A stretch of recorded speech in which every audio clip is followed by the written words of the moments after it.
भारतीय मूल की रिपब्लिकन पार्टी की नेता निकी हेली ने अमेरिका में 2024 में होने वाले राष्ट्रपति चुनाव को लेकर अपनी दावेदारी पेश कर दी, लेकिन उनकी दावेदारी से पूर्व राष्ट्रपति डोनाल्ड ट्रंप की परेशानियां बढ़ गई। जानकारी के मुताबिक निकी हेली साउथ कैरोलिना के चार्ल्सटन में एक भाषण के दौरान अपने चुनाव अभियान का खाका पेश करेंगी, जबकि इससे पहले उन्होंने सोशल मीडिया पोस्ट के जरिए रूस और चीन को आड़े हाथों लेते हुए राष्ट्रपति पद के लिए अपनी उम्मीदवारी का ऐलान किया। China and Russia are on the march. They all think we can be bullied, kicked around. You should know this about me.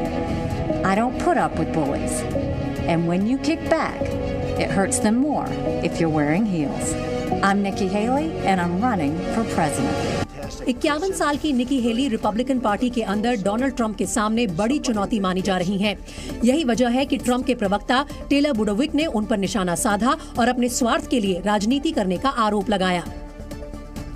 हालांकि निकी हेली के लिए रिपब्लिकन पार्टी की ओर से राष्ट्रपति का चुनाव लड़ना इतना आसान भी नहीं होने वाला, क्योंकि राष्ट्रपति पद के लिए उनसे पहले पार्टी के 4 बड़े नेताओं का नाम सामने आ चुका है, जिनमें शामिल हैं फ्लोरिडा के गवर्नर रॉन डिसांटिस, पूर्व उपराष्ट्रपति माइक पेंस, पूर्व विदेश मंत्री माइक पॉम्पियो और साउथ कैरोलिना के सेनेटर टिम स्कॉट। वहीं अमेरिकी लेखक और विश्लेषक स्टीफन गोलब की माने तो साउथ कैरोलिना की गवर्नर रह चुकी निकी हेली राष्ट्रपति नहीं बल्कि उपराष्ट्रपति पद की रेस में है, क्योंकि उनकी दावेदारी से राष्ट्रपति पद की उम्मीदवारी के लिए वोट बढ़ जाएंगे, जिसका फायदा किसी और को नहीं बल्कि ट्रंप को होगा। Because if Trump needs to get 50% of the Republican Party's voters to win the nomination, or more than 50%, his chances go down somewhat. However, if the field of opponents is divided, as it was when he secured the nomination in 2016, then he may only need 35 or 40% of the voters to back him. With Nikki Haley in, that begins to divide the Republican Party.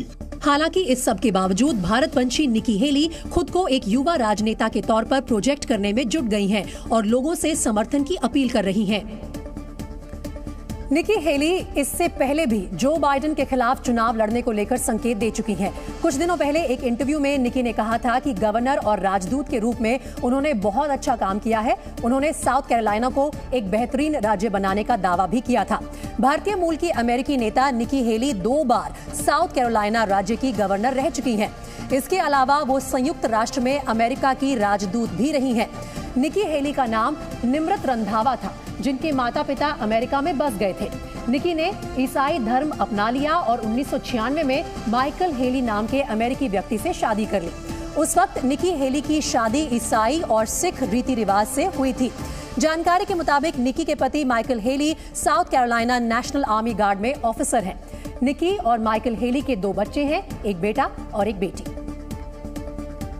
अब निकी heli की दावेदारी के बाद America में होने वाले राष्ट्रपति पद का चुनाव न सिर्फ रोमांचक होगा बल्कि भारत के लिहाज से भी अहम होगा, क्योंकि 2024 में होने वाले इस चुनाव में 3 भारतवंशी ताल ठोकते नजर आ सकते हैं, जिनमें पहला नाम तो निकी हेली का है, जबकि दूसरा नाम भारतीय मूल की कमला हैरिस का हो सकता है, क्योंकि कमला हैरिस डेमोक्रेटिक पार्टी की सीनियर नेता होने के साथ अमेरिका की उपराष्ट्रपति भी हैं। यही नहीं, कमला हैरिस की पार्टी में स्वीकार्यता भी कहीं अधिक है। वहीं बात करें दूसरे भारतवंशी की तो इसमें विवेक रामास्वामी का नाम भी है।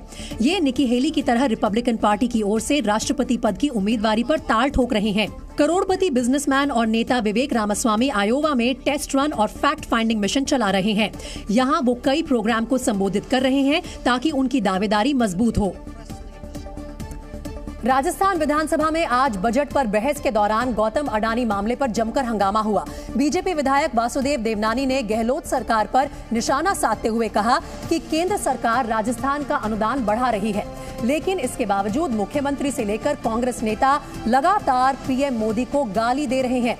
मुख्यमंत्री अशोक गहलोत रात दिन अडानी से प्यार करेंगे और राहुल गांधी अडानी को गाली देते रहेंगे। देवनानी ने गहलोत से पूछा कि वो किसके साथ हैं, राहुल गांधी के साथ या अडानी के साथ। दो केंद्र को गाली, मोदी जी को दो गाली, और इस गाली देने से केंद्र तो अनुदान बढ़ा रहा है, जरा कुछ तो सोचो। लेकिन इनमें सोचने के है ही नहीं, और उल्टा रात दिन केवल एक ही खिलाफ है, अडानी से प्यार, राहुल द्वारा गाली। यानी अडानी जी को रात दिन हमारे अशोक गहलोत साहब तो प्यार करेंगे, और राहुल गांधी उसको गालियां देते रहेंगे। अरे बताओ तो सही माननीय गहलोत साहब, आप हो किसके साथ? राहुल के साथ हो या अडानी के साथ हो? नहीं निकाली सभापति महोदय। भारत में इस साल सितंबर में होने वाले G20 शिखर सम्मेलन की सुरक्षा के लिए दिल्ली पुलिस ने कमर कस ली है और इसके लिए दिल्ली पुलिस अपने घुड़सवार दस्ते को चाक चौबंद बनाने में जुट गई है। G20 की बैठकों में हिस्सा लेने के लिए देश विदेश के तमाम बड़े नेता दिल्ली पहुंचेंगे और उनके रास्ते में कोई रुकावट न आए, इसके लिए पुलिस पुख्ता इंतजाम करने में जुटी है। विदेशी मेहमानों की यात्रा के दौरान 30 घोड़ों पर दिल्ली पुलिस के जवान अलग अलग जगहों पर तैनात रहेंगे। ये घुड़सवार विदेशी मेहमानों को एस्कॉर्ट करने और भीड़ पर नियंत्रण करने का काम करेंगे। साथ ही घुड़सवार दस्ते का इस्तेमाल परेड में भी किया जाएगा। इसके साथ ही वीआईपी रूट पर अवैध पार्किंग जैसी समस्या से निपटने के लिए 95 क्रेन तैनात की जाएंगी जो रास्तों में खड़ी गाड़ियों को खींचकर हटाएंगी। G20 बैठक के दौरान पूरी दिल्ली गश्त और निगरानी के लिए 500 से ज्यादा SUV और गाड़ियों को तैनात किया जाएगा।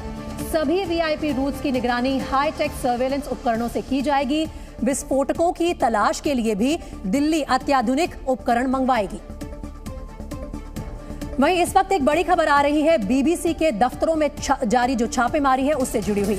सूत्रों के मुताबिक बीबीसी के दफ्तरों पर कल भी आईटी का सर्वे जारी रहेगा।